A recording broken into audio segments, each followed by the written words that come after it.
Hello student, video में सभी का स्वागत है। कल के वीडियो में हमने देखा था पत्रों की विशेषताएं, पत्र लेखन में क्या क्या विशेषताएं होती है और पत्र लेखन के अंग यानी पार्ट। आज की वीडियो में मैं आपको एक एग्जांपल बताती हूँ। पत्र एक सही फॉर्मेट क्या होता है पत्र का, और हमें एग्ज़ाम में पत्र का लेखन किस फॉर्मेट से करना है।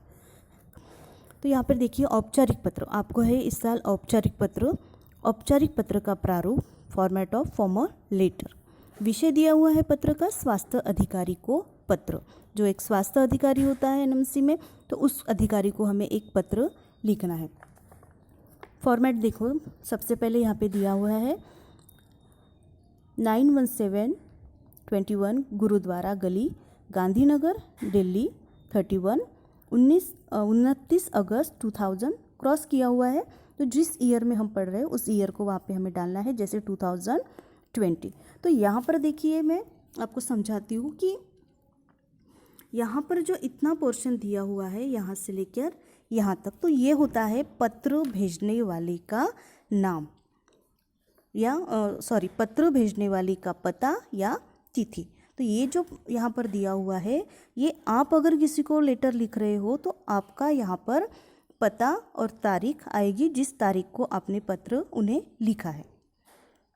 उसके बाद देखिए, सेवा में स्वास्थ्य अधिकारी, स्वास्थ्य विभाग, दिल्ली नगर निगम, दिल्ली 110031। ये जो यहाँ पर दिया हुआ है ये है पत्र पाने वाले का नाम। तो यहाँ से यहाँ तक जो दिया हुआ है, ये पत्र हम किसे भेज रहे हैं, जिसको हम पत्र भेज रहे हैं ये उसका वहाँ पे एड्रेस आएगा। तो दो बातें आपको यहाँ पे समझ में आई होगी। तो सबसे पहले आपको पत्र के आप जिस पोजीशन में बैठे हो, आपकी पोजीशन के लेफ्ट हैंड में ऊपर की तरफ पत्र भेजने वाली का पता और दिनांक आएगी या तारीख आएगी। उसके नीचे ठीक पत्र पाने वाले का नाम, इसका मतलब जिसको आप लेटर भेज रहे हो उसका वहाँ पे एड्रेस आएगा। जैसे सेवा में स्वास्थ्य अधिकारी, स्वास्थ्य विभाग, दिल्ली नगर निगम, दिल्ली। ये दो बातें आपको समझ में आई होगी। क्योंकि ये एप्लीकेशन लेटर है, एक सरकारी ऑफिस में हम ये पत्र भेज रहे हैं, तो यहाँ पे आएगा पत्र का विषय। आपको यहाँ पे दिया होगा, ये है पत्र का विषय। तो ये विषय आपको वहाँ पे लिखना ज़रूरी होता है। तो किस विषय से संबंधित आपको वो लेटर आपने वो लेटर भेजा है, या ये लेटर जब सामने वाले को मिलता है तो उसको ये विषय पढ़कर आइडिया आ जाता है कि पत्र किससे संबंधित आया हुआ है। तो पत्र का विषय दिया है मोहल्ले में फैली गंदगी की सफाई के लिए प्रार्थना पत्र। अब एक बात ध्यान में रखना ज़रूरी है कि स्वास्थ्य अधिकारी को पत्र लिखने के लिए कहा है। विषय कौन सा भी हो सकता है। यहाँ पे जो दिया है मोहल्ले में फैली गंदगी की सफाई। दूसरा विषय हम ये भी लिख सकते हैं, स्वास्थ्य से रिलेटेड आप कोई भी विषय वहाँ पे ले सकते हो। अगर विषय नहीं दिया हुआ है तो विषय को अपने मन से लिखना पड़ेगा।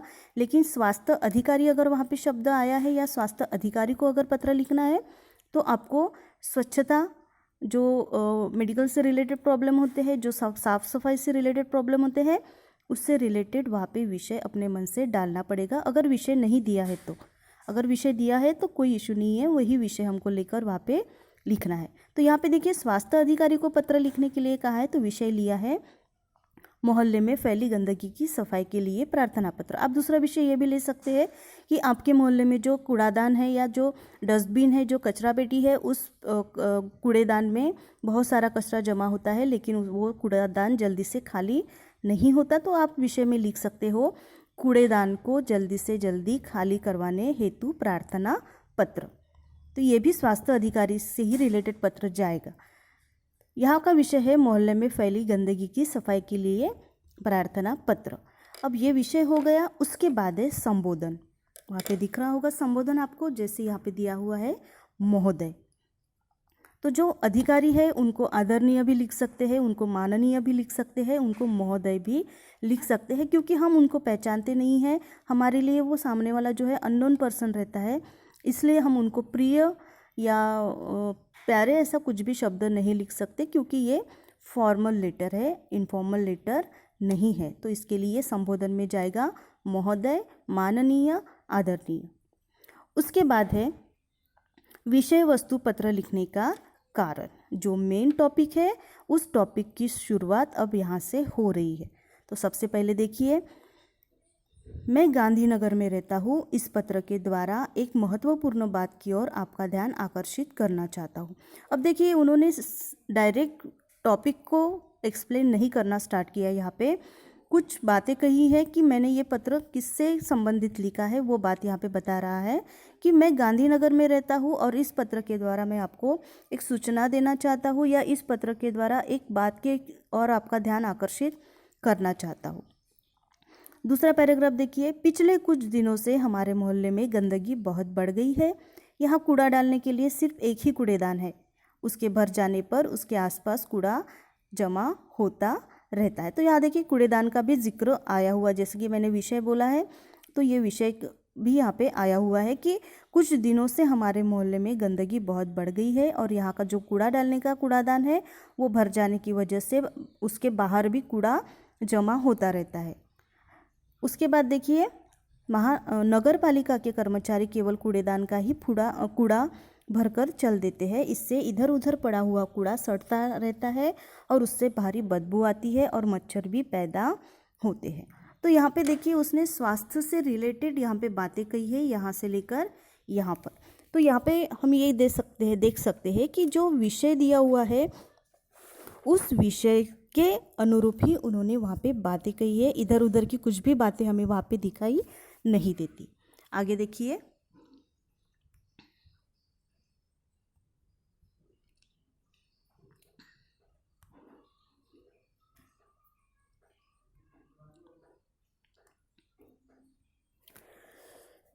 लास्ट वाला जो पैराग्राफ है वो देखिए कि पत्र का विस्तार। अब पत्र के विस्तार में क्या आएगा कि इसके फलस्वरूप कुछ लोग मलेरिया के शिकार हो चुके हैं, कुछ संक्रामक रोगों के फैलने की भी आशंका है। अतः आपसे निवेदन है कि मोहल्ले के नागरिकों के स्वास्थ्य का ख्याल रखते हुए कृपया नीचे लिखी व्यवस्थाएं जल्दी से जल्दी करवाएं और प्रधानमंत्री के स्वच्छ भारत अभियान को सफल बनाएं।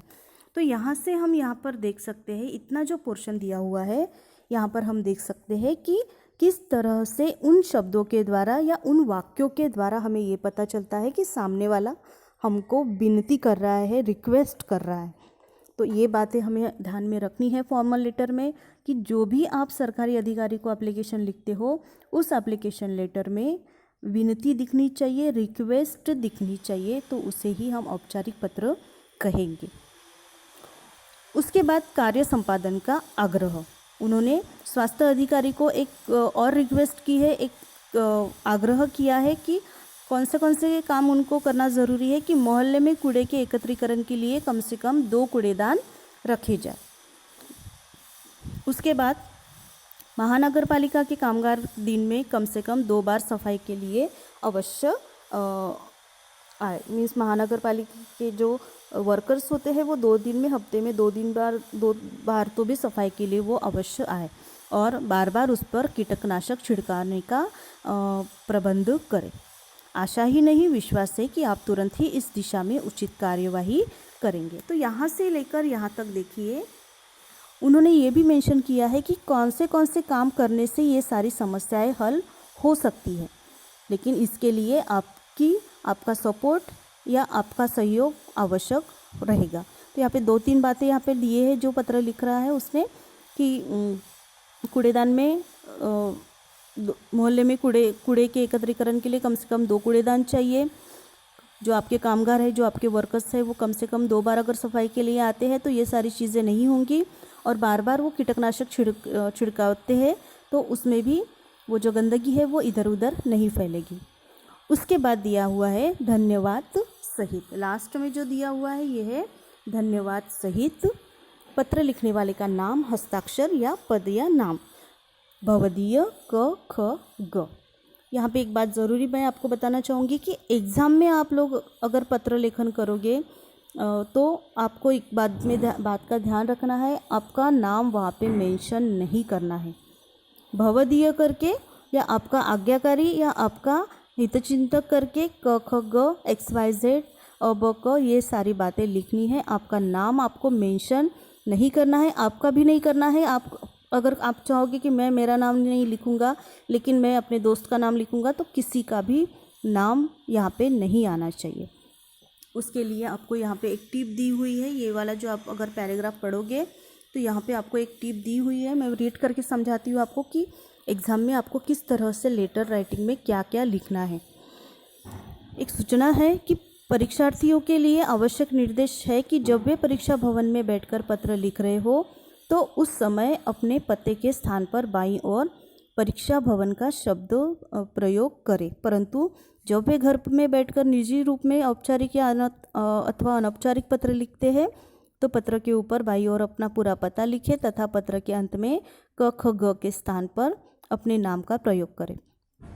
पत्रों का अंक विभाजन निम्न प्रकार से किया जा सकता है। तो ये बातें मैं थोड़ा सा आपको समझाती हूँ कि देखिए पत्र में किस तरह से मार्क्स हमको मिलते हैं।